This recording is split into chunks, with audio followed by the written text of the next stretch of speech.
Hello and welcome to the world of psychology.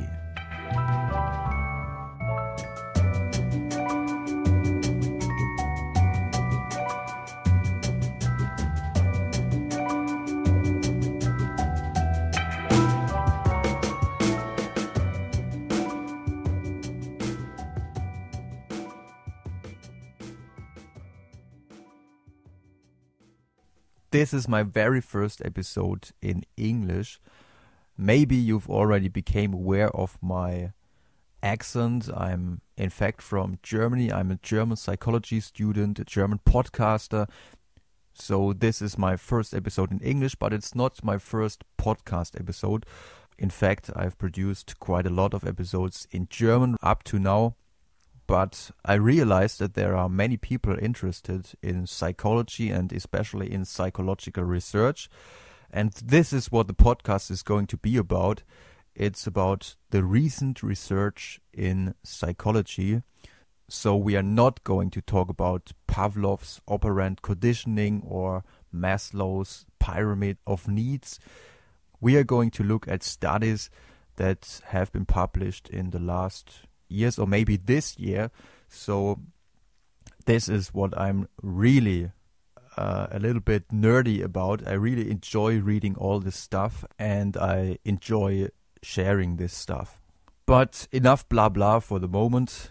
I think during the episodes there will be plenty of time to get to know each other. So let's get it started.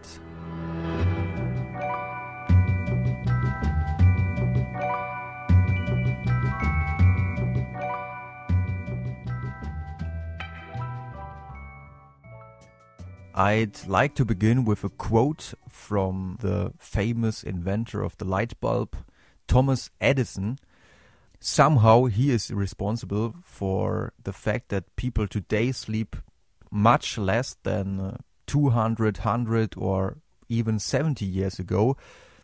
For example, in 1942, people slept about 7.6 hours. In 2001, people slept this is the result of a survey of the Gallup Institute.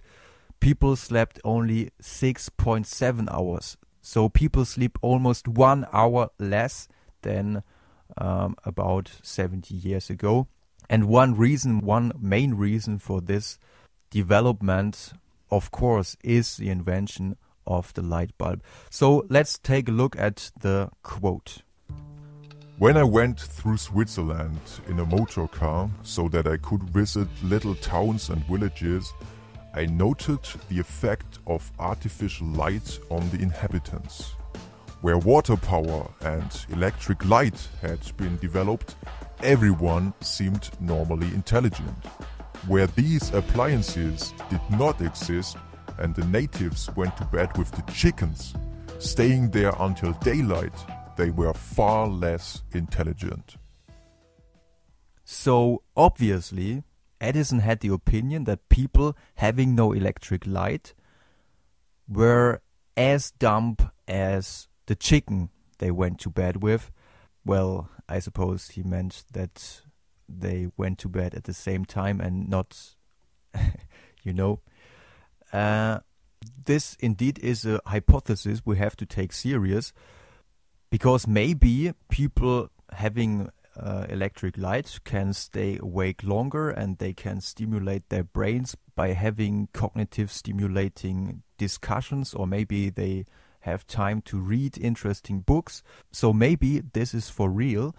And in fact, on first sight, there even is some scientific evidence for this, because at the same time when people began to sleep less and less, people seemed to become more and more intelligent. Indeed, people have become more and more intelligent in the last decades. Maybe you've heard of this effect. It's called the Flynn effect, observed by the New Zealand scientist James Flynn. And he observed that in the last decades, people became better in solving intelligence tasks. So there really is a correlation between sleeping less and people getting more and more smart.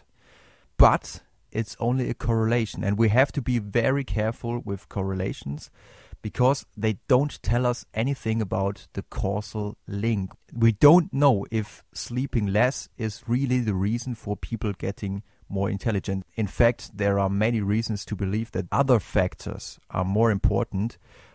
For example, education. People are much better educated than 100 years ago. They go to school for a much longer time. Parents are more interested in a good education for their children. And there are so much more information to learn for students today than maybe 50 or 100 years ago. So this might be a reason. Another reason may be more healthy diets. People get much better food than 100 or 50 years ago. You can get almost every fruit and vegetable even in winter at minus 20 degrees. So this might be another reason for the Flynn effect. So even though there's a correlation between sleeping less and intelligence, shorter sleep times might have no influence on intelligence at all. They even might have a negative influence, which is being compensated by other factors like better education or healthier diets. And in order to really investigate the influence of sleep and to find out whether Edison was right or wrong, we need experiments. Because in comparison to correlations, experiments are able to tell us about the causal links. And there are 2 studies I want to report to you. Of course, there are much more other studies, but from a methodological point of view, I think these studies are really nicely designed. And the first study is from Van Dongen and colleagues. It's been published in 2003. And in this study, people were forced to sleep either 8 hours. Well, this is not that hard. 6 hours, this is, for some people, this is already heavy. And for 4 hours, this is quite heavy, as they had to sleep these amounts of time for 14 days. And if you take a look at the results, it's obvious that Edison was wrong, because if we sleep less, and the less we sleep, our cognitive abilities decline. For example, our working memory gets worse. In the second study, which was published by Lowe and colleagues, and I think the most famous sleep scientist here is Dirk van Dijk. In this study, people again were forced to sleep for only 6 hours. And as I mentioned, this is quite hard for some people. A few people get along with this time, but for most people, this is clearly 2 hours too less. So they again observed some decline in attentional tasks. For example, participants observed a countdown on a screen like 8, 7, 6, 5, and so on. And when the countdown reached 0, they had to push a button. So this is really very easy. But the really interesting result about this study was, in such tasks, in easy tasks, people became clearly much worse than in more complicated, more heavy tasks, like a working memory task, which was a visual n-back task. Imagine you're sitting in front of the screen and you're shown a sequence of letters, for example, A, B, D, A, and in the condition 3 back, you have to push the button when the letter you see is the same as 3 steps before. So in the case of A, B, D, A, you have to push the button because A was the same letter as 3 steps before. So you have to remember every letter, as 3 steps later it could occur again. So this is a more heavy working memory task, and it seems like in these tasks the results of sleep deprivation are not that big. So if you should have an exam the other day and you've slept really bad, you don't have to be that concerned about your abilities, because in a complex situation like an oral exam, for example, your cognitive abilities will not be that much influenced. But, and this is very important for drivers, in simple attention tasks, like the task with the countdown, and we can compare this to driving, because when we are driving, it's not a big cognitive challenge. We just have to be awake. And if we got to less sleep, like we were sleeping only 6 hours when we usually sleep about 8 hours, our ability to drive may be a little impaired. So it's not surprising that, at least in Germany, about 1/4 of all fatal car accidents are caused by the dangerous microsleep. And in fact, in Australia or the US, the number is even higher, because there are so many long and monotonous highways that cause us to be even more sleepy. So if you got to less sleep, you have to be very careful, because when you fall asleep for only 1 second at a speed of 100 kilometers per hour, you drive 28 meters, and this is a quite dangerous distance to drive with closed eyes.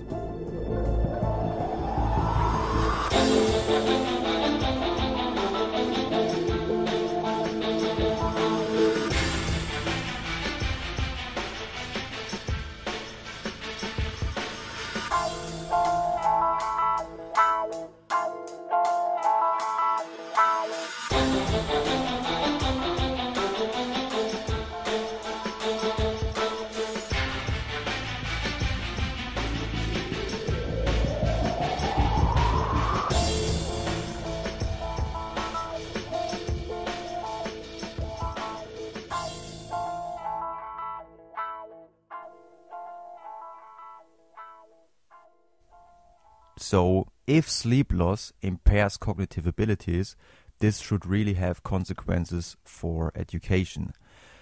Parents should set strict rules for their children when to stop watching TV, when to stop playing video games. I mean, today's video games are programmed in a way which makes it really hard to stop playing, and those games can really keep you awake all night long, with the result of being very exhausted during the next day's lessons. And in fact, some sleep scientists think that some cases of ADHD are in fact cases of chronic sleep deprivation, often caused by pupils playing video games till 2 o'clock or 3 o'clock a.m. Another way of giving pupils the chance to get sufficient sleep might be delaying school start times. There are not many studies that have observed the results of a later school start, and there's still some controversy about it. But there's one well-done study by Carroll, Magakian and West that has been published recently. And in this study, they observed the school achievements of the students of the US Air Force Academy.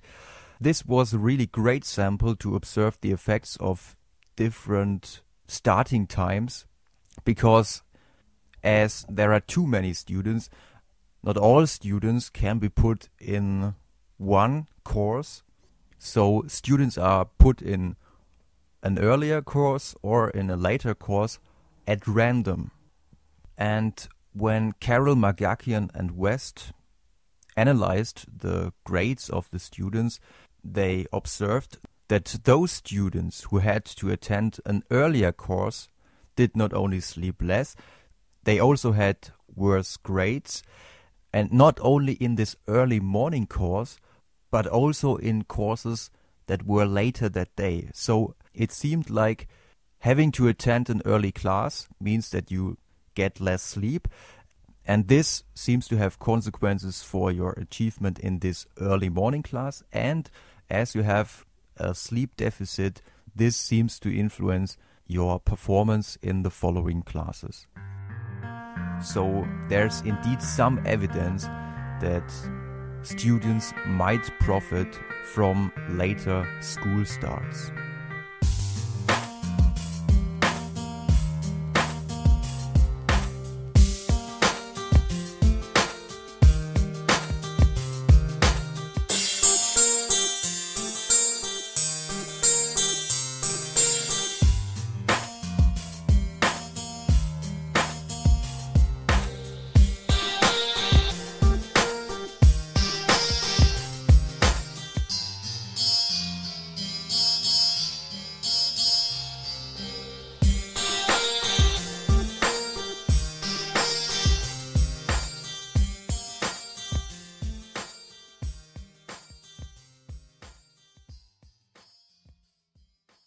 Besides the studies on sleep deprivation, there is another very interesting line of research that shows the importance of sleep for successful learning, and it's all about memory consolidation.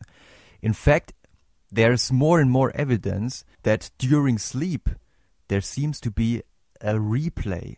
I'd prefer to call it a remix, because we don't exactly redream what we've experienced during the day, but we combine the experience of the day or of the last few days with older memories, and this association process might be one reason why our dreams are sometimes really strange.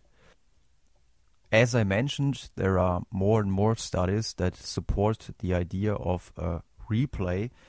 One of the former studies is the study from Robert Stickgold, who had participants play Tetris for 7 hours over a period of 3 days. And in the nights, he woke them up again and again and asked what they had dreamt about. If you want to know what you're dreaming at night, you just have to ask somebody to wake you up. Then the probability that you remember what you've dreamt is quite high. So in this study, about 75% of the participants reported to have dreamt about falling stones. They were not always exactly dreaming about Tetris, but they were dreaming of stones falling down, which were quite similar to the game situation. So this was one of the first very interesting studies. A second study, which was conducted by Yi and Wilson in the year 2007, became famous because in this study rats were put in a labyrinth, and while walking their way they became rewarded if they chose a special way. This is not very spectacular, but while they were walking in the labyrinth, they had electrodes put on their head, and interestingly, almost the same parts of their brain, almost the same neurons were firing when they were walking in the labyrinth and afterwards when they were sleeping. So again, this is evidence for the so-called replay hypothesis.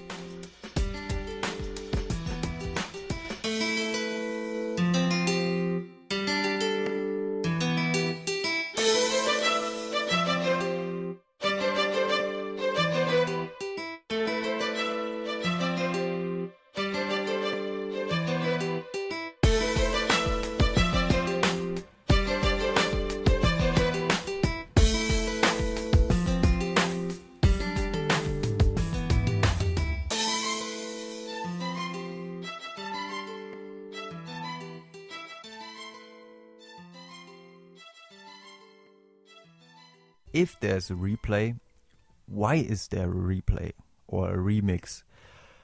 Well, you just have to put one and one together. One of the oldest laws in learning psychology is the law of repetition. So the more often you do something, the better you get. And if the brain is replaying what it experienced the day before, it should get better. It should learn easier. And in fact, there are more and more studies that show that this is really the case. For example, in one study, which was published by Tucker and colleagues in 2011 in the famous journal PLOS ONE. For example, in this study, they had 152 participants, Harvard undergraduates, and what they were really interested in this study was to examine whether there's a difference according to memory consolidation when you tell participants you'll get rewarded, you'll get money if you have better learning results. What did they have to learn? Well, they just had to learn visual paired associates, which means they were presented pictures of faces, black and white pictures, and in combination with every picture they had to learn one object, which was, for example, a protractor. And they wanted to observe whether the sleep-dependent memory consolidation, the sleep-dependent learning of these visual paired associates, could be influenced by telling people, well, you'll get rewarded. So in a way, it's like telling the brain, hey, I know you are processing information at night, so what if I give you a little bit money? Are you going to process the information even better? Well, to make a long story short, the brain couldn't be corrupted. But what they found, and has been found in many other studies right now, was that the group that learned at 9 p.m. in the evening then went to bed, so had a good sleep, and probably there's been a replay, and was tested at 9 a.m. was significantly better than the group that had learned at 9 a.m. and was tested again at 9 p.m. So this group didn't have a sleep in between the learning phase and the test. So this memory consolidation might not be influenced by reward, but there obviously is a memory consolidation. Now you might be wondering, how can I use it?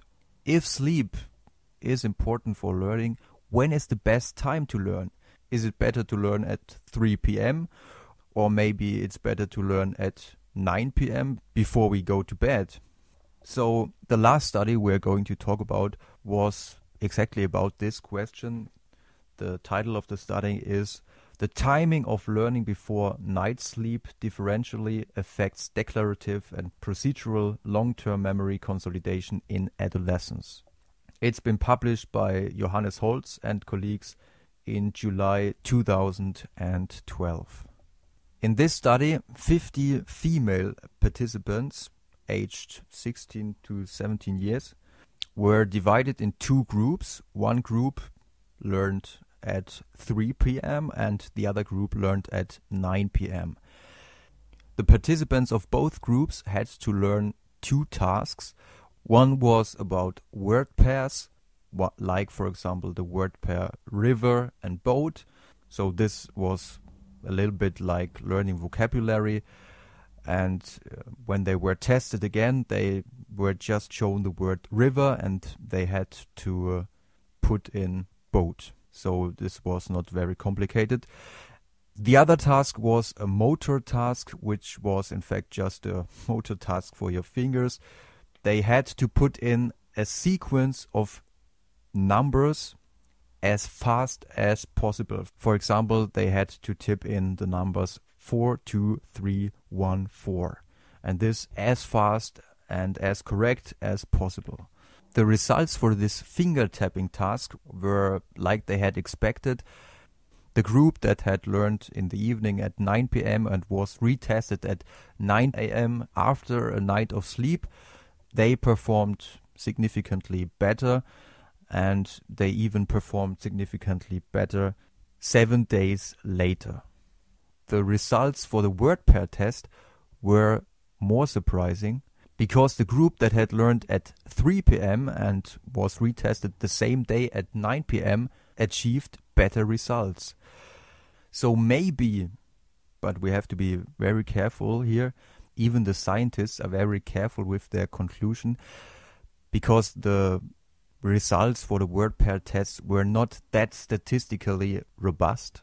But maybe it's better to learn vocabulary in the afternoon, and there is some evidence that learning motor tasks, I mean this finger tapping, can be compared to the finger movements you need when you play violin or if you play piano. So learning these motor tasks may be better right before you go to sleep. This has been the first episode. I hope you enjoyed it.